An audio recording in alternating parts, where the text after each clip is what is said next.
May pips be upon you. Hey, I hope you had a great weekend, and I hope you're looking forward to a great weekend of trading.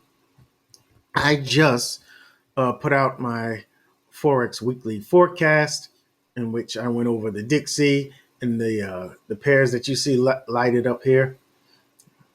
up here. Excuse me. All right, but on this video, uh, I'm only going to go over the gold, silver, the Nasdaq, the Dow, the S&P 500, and U.S. oil. All right.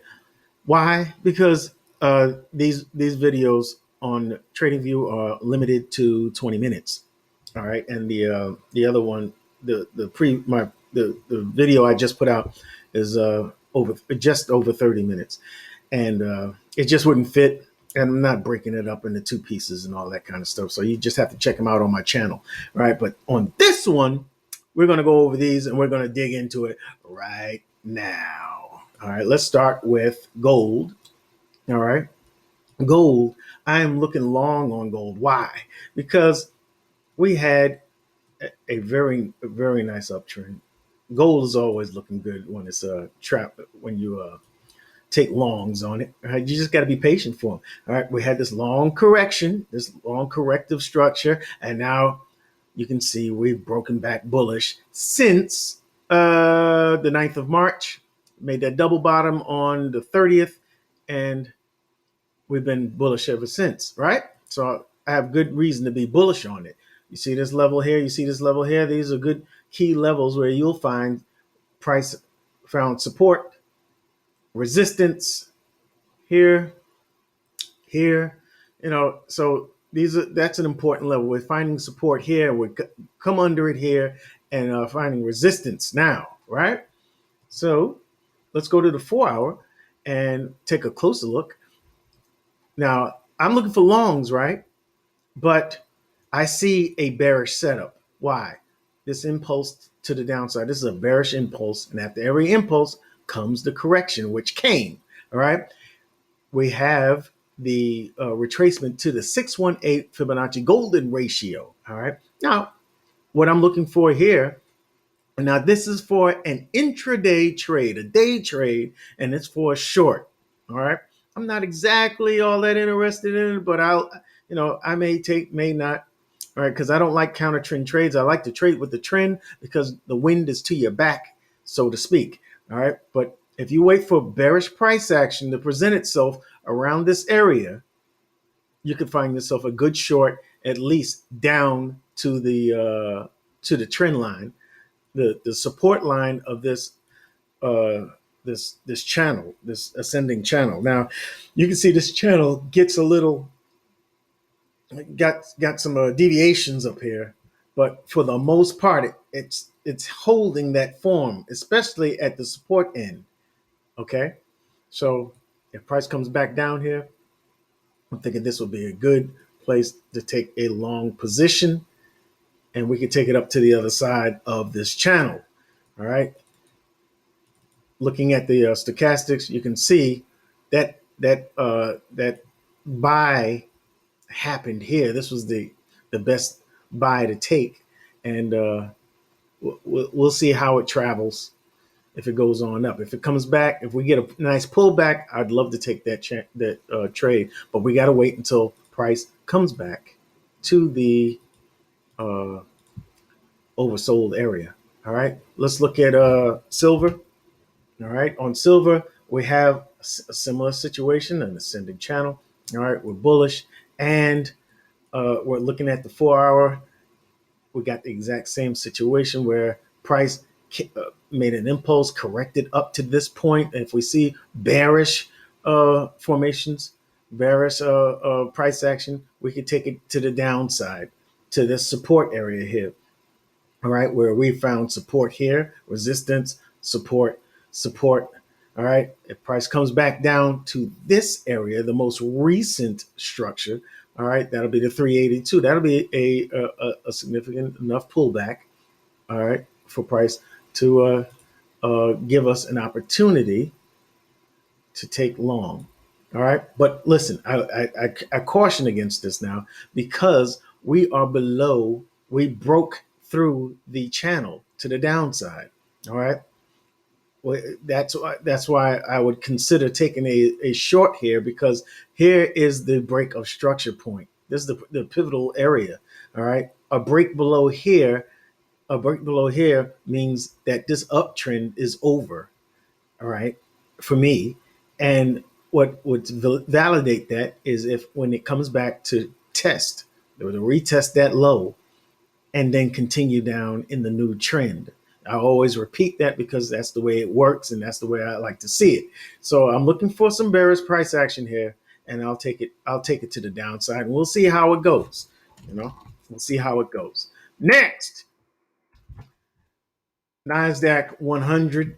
All right, I'm looking for long positions here. Why? Because price is moved bullishly up to this point, and then we found a resistance here, came down, and we've since recovered and broke that high. All right, we had a pullback, and now again we are recovering. We have been bullish since the 19th of May. All right, with pullbacks and all, and now we are in this range. All right, we're in this range. We broke to the low of this range. It deviated and then came back up into the structure. Now we find ourselves at the top of this trading range, where we find strong resistance up here at this level. All right. Oops. So what level is that? 13,770. All right.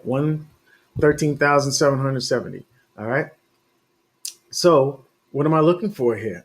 Well, again, I'm bullish on this pair, but if this thing finds resistance here, this would be a nice range play to the bottom of this range, to this point here, where we find structure, where we would find the 618 golden ratio. If price comes down here, that'd be great. If I get the bearish price action here, all right, and you see price is already overbought, excuse me, just hit the overbought area.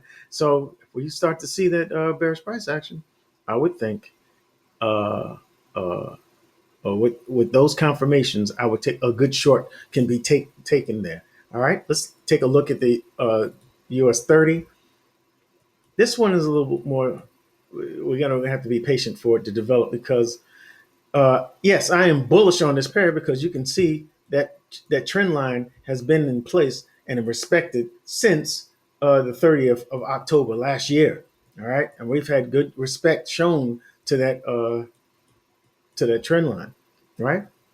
So, but we're in the middle of this trading range, right? I don't like taking trades in the middle. So we got to wait until we get a nice pullback that'll put us in the oversold area on the stochastics, okay, on the 4 hour. All right. So I need confirmations for this one. All right. I don't have an intraday setup for like I did the previous uh, pairs I just showed you. All right. This one is in the middle. So, this bears watching. Okay. Maybe price finds support at this resistance level here. All right. Maybe not. I don't know. Maybe we come up here into this, what appears to be a trading block, a supply, an area of supply, is a supply zone, order block.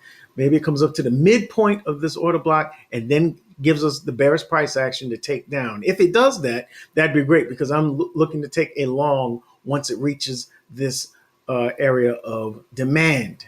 All right, and that might coincide with this trend line, which would give us confluence of support, which would be just optimal. Okay. So that's the area I'm looking for. All right. All right. And that'll be right around 34,200. All right. And if we can get in this area between 34,400 and 34,200, that'd be great to take a look for bullish price action to take a long position. All right. And the last one, US oil. All right. What are we doing here? I'm looking for a long. All right. However, there is an intraday trade presenting itself. Now, look, I have this price going up in this channel, this ascending wedge kind of structure here. It looks like a channel, but it starts to narrow a little bit. But these only mean something if it's running into an area of resistance. That looks like it would look like an obvious setup for a short.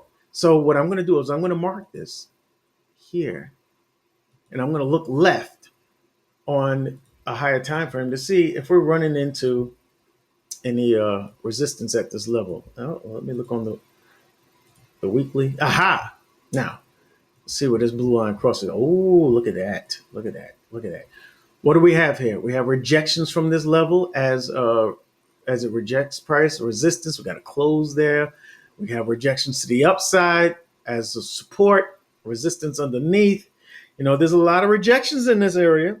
So this area is starting to look, that level is starting to look pretty significant in my book.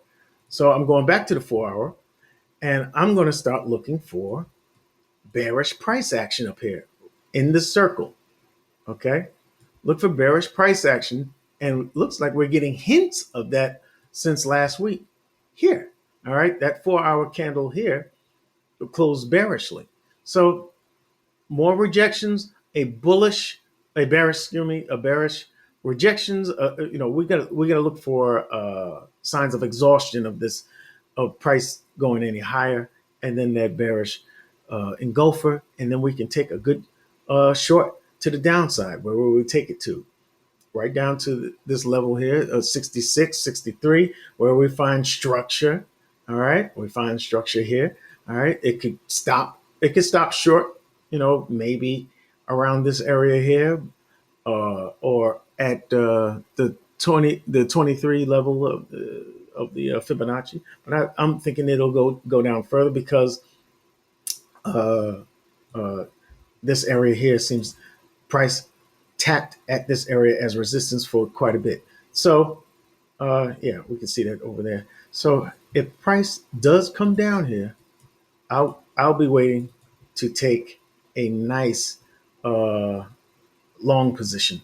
All right, we just want to see where price is going to stop, find exhaustion, and then give us a bullish engulfer to signal an entry for a trade to the long side.